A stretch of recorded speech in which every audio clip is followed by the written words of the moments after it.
Bonsoir, bienvenue au restaurant Loubnan, le temple de la gastronomie libanaise familiale en plein cœur de Paris. On a décidé ce soir de faire un petit focus sur ce restaurant qui est ouvert depuis 1952 en plein cœur de la capitale et qui s'affirme comme étant une des valeurs sûres de ce qu'on peut faire de mieux en termes de gastronomie libanaise. On va ce soir suivre à l'aide de Bastien une soirée classique un samedi soir à travers ce lieu mythique, à la fois surprenant parce que très hétérogène, tant sur le fond que sur la forme. Nous avons la chance d'avoir des clients très fidèles, très diversifiés, une équipe absolument incroyable qui est en place depuis plus de 25 ans. Et on a décidé ce soir, avec l'aide de Bastien, de vous présenter un petit peu un samedi soir chez Loubnan, avec tout ce que ça comporte de surprises, de sourires, de fou rire, de stress et d'ambiance. Allez, on y va, suivez-moi, c'est parti pour 5 heures de folie.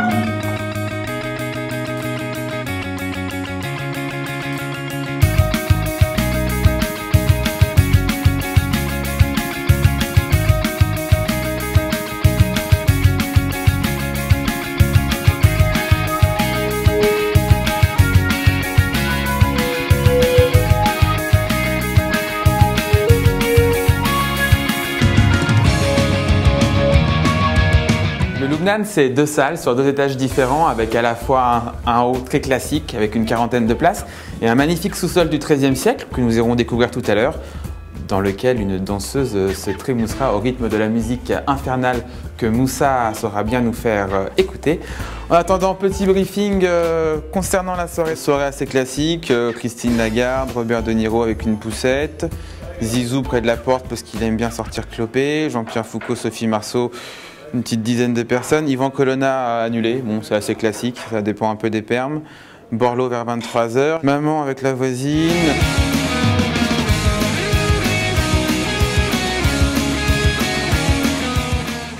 Chez Loubnan, on a un principe simple, c'est qu'on est hyper ponctuel.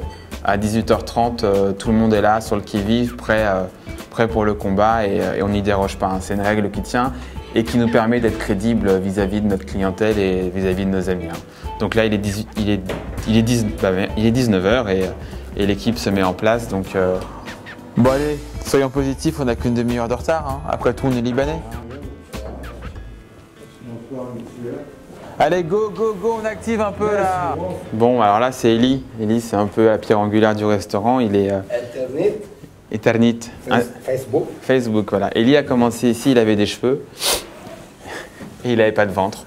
Aujourd'hui, il a plus de cheveux, mais il a du ventre. Comment? Bah, tu réponds. Allô. C'est aussi simple que ça chez Loubnan. Je m'appelle Gamal Nassir. Oups, je vous arrête 2 secondes. Là, il y a mon père qui arrive. Et alors, mon père, je le vois arriver gros comme un camion et il va vous raconter qu'il est arrivé en 68, qu'il a travaillé avec tonton Rachid, qu'il a travaillé beaucoup, qu'il a fait venir ses frangins, qu'ils ont travaillé encore beaucoup une nouvelle fois et qu'après, il a inondé la France avec sa glace incroyable à la résine de pain. La preuve en images. Kamal, c'est à toi. Je suis d'origine libanaise. Je suis arrivé à Paris en 1968, au mois de novembre. C'était mon oncle Rachid qui avait une épicerie, une cafétéria en face de l'université de Pierre Jésuite.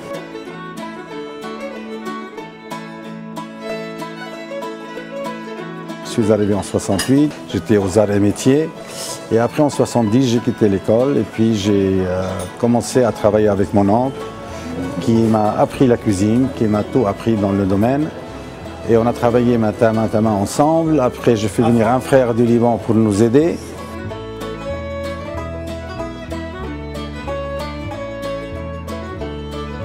Donc j'ai passé tout ce temps dans le travail, dans la gastronomie. J'avais un fardeau assez lourd sur mes épaules parce que c'était la continuité de mon oncle Rachid qui était très connu en France et qui faisait la très bonne cuisine, qui était un grand gastronome. Bon, bah a priori, j'ai été mauvaise langue parce qu'après avoir regardé la vidéo, on se rend compte qu'en fait, il a parlé de tout sauf de sa glace. Alors que je vais en parler moi-même parce que franchement, s'il y a bien un truc à côté duquel il ne faut pas passer chez Lubnan, c'est la glace maison que l'on appelle la bouza. Alors, on est sur quoi? Une base laitière, un soupçon de fleurs d'oranger, de la pulpe d'orchidée, de la résine de pin qui va apporter une consistance improbable, le tout saupoudré d'un nappage pistache. Mesdames et messieurs, ne passez pas à côté de la bouza. Un demi-baisé pour la 19 et pour la 3 on a des foules avec un képélas. Un peu messieurs, il y a du monde qui attend, il y a du monde dehors. Go, go, go, les Égyptiens, on s'active, le Marocain, on se dépêche. Les Libanais, allez hop. Je peux avoir du ftoum s'il vous plaît. Et la 18 là, on va pas y passer 3 jours. Et le poisson il prend du temps. Dans la suite de la base s'il vous plaît. La 18 ils veulent manger ce soir hein. Merci. La gastronomie libanaise s'articule autour de deux grands axes. D'un côté, les plats principaux, notamment réalisés à base de viande, souvent des grillades avec de la viande marinée, du filet, exclusivement du filet. Et d'un autre côté, le grand classique, à savoir les mezzés. Et là, on tombe dans une farandole de couleurs, de saveurs et d'épices très différentes. C'est conceptuel, on vous ramène à table une quinzaine, une vingtaine, une trentaine de plats différents.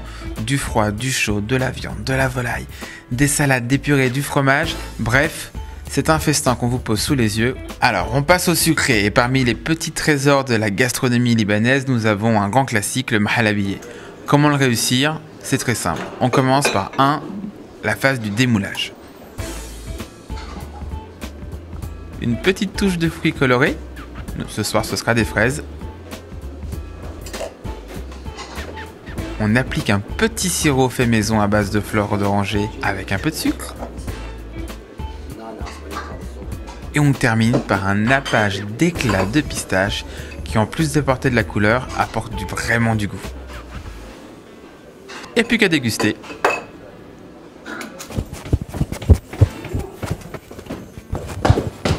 Ah, je te cherchais. Alors là, c'est la deuxième salle de Lubnan. Ce sont les sous-sols voûtés du XIIIe siècle, avec une pierre qui est vraiment très propre. On a fait ce qu'il fallait pour conserver ce lieu intact. C'est toute l'histoire de Paris hein, qui s'est jouée ici. Ça a été un repère maçonnique, ça a été une prison, ça a été beaucoup de choses. Et aujourd'hui, on écrit une nouvelle page de tout ce quartier latin sous-sol, à travers les soirées orientales que l'on fait, les anniversaires, les réceptions privées.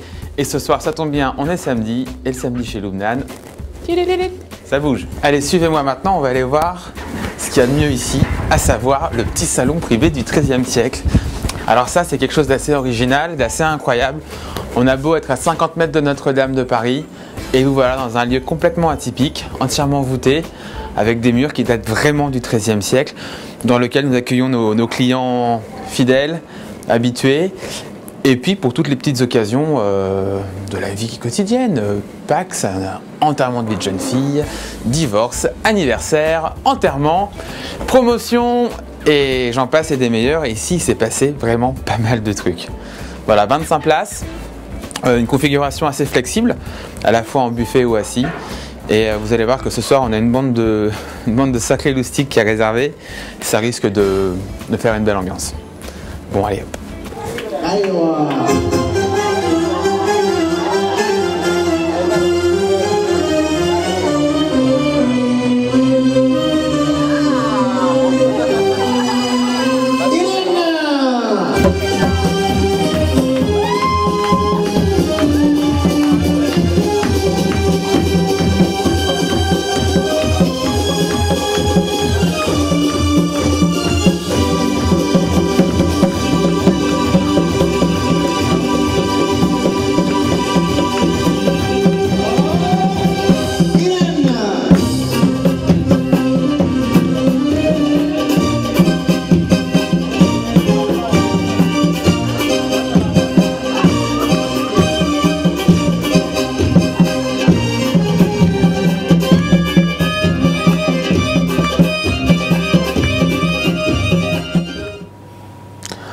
Ben voilà, il est 2h30 du matin, on vient de se changer, on a terminé.